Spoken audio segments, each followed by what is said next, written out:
Hey everybody, I hope you all are doing well. I came today just to show you something real quick. I hope you guys noticed the change on my channel. When I first started, I was doing these long videos, which were very useful for some and not for others. And now I'm doing these 5-minute short videos just to show you guys some quick tips. No intro, no nothing, no branding. I just want to be a help to you guys. So here we go.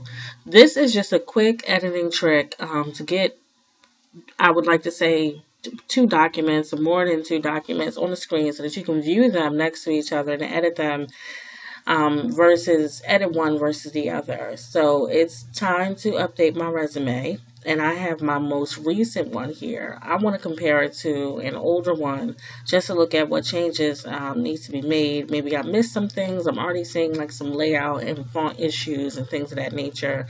So I want to bring up both documents together. This is also very helpful, like if you do a lot of editing in your day job and maybe somebody sends you a document with track changes and you want to keep the original up. You don't necessarily want to accept their changes. Is this foreign to anybody? Track changes is basically a feature in Word that allows you to track the changes that another person has made. So they track the changes in a particular document. You can see their changes on the page, and they can put in comments and things of that nature. Maybe you don't want to make changes on their changed document. You want to make the changes in the original. Okay, so it's helpful to bring up both documents at the same time.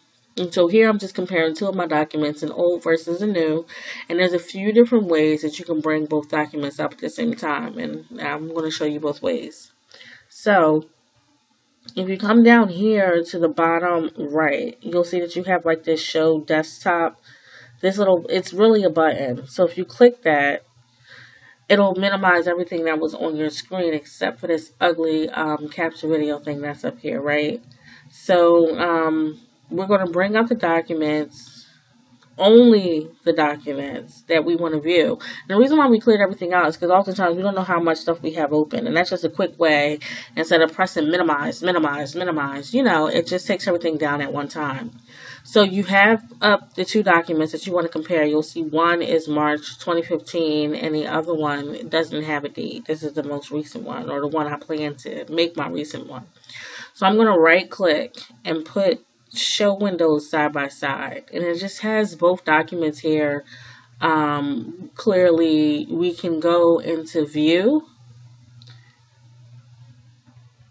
and I really don't like to view the menu when it's minimized because it doesn't show me everything, but you can put it to 100%, or you can change the percentage and just make it bigger, easier to see. Alright, so let's clear this off. Again, you had them up, but I'm going to show you from the beginning.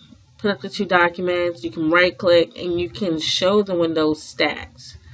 Okay, this 100% view at the bottom. It's helpful when you do it stacked. When you do it side to side, you can't see the whole document. So this one is really helpful. So you can also change this view, which I don't know. Oh, okay, I can move that. So you can change this view to 100% as well, and that way you can see the two at the same time. Now, one that I really want you guys to get in the mix of, so let's make one of these documents big. Okay, so what we're going to do here is so let's say we're home, we're like, oh my god, I need to view both of these at the same time, and you're like, but where's that other document? So you go to view and you click view side by side, and you choose the other document. So you know that this is the March 2015 one. It's the older one. This is the new one. It doesn't have a date. So you select it and press OK. And now when you scroll in one document, it scrolls in the other document. So you're really seeing them next to each other at the same time. I love this, guys. It makes it so much easier to edit the documents, and it's just like a lifesaver. Say, look at this. I want to remove this hyperlink. The video is going to cut me off, but I'm just going to right click over the email address and click remove hyperlink. I don't like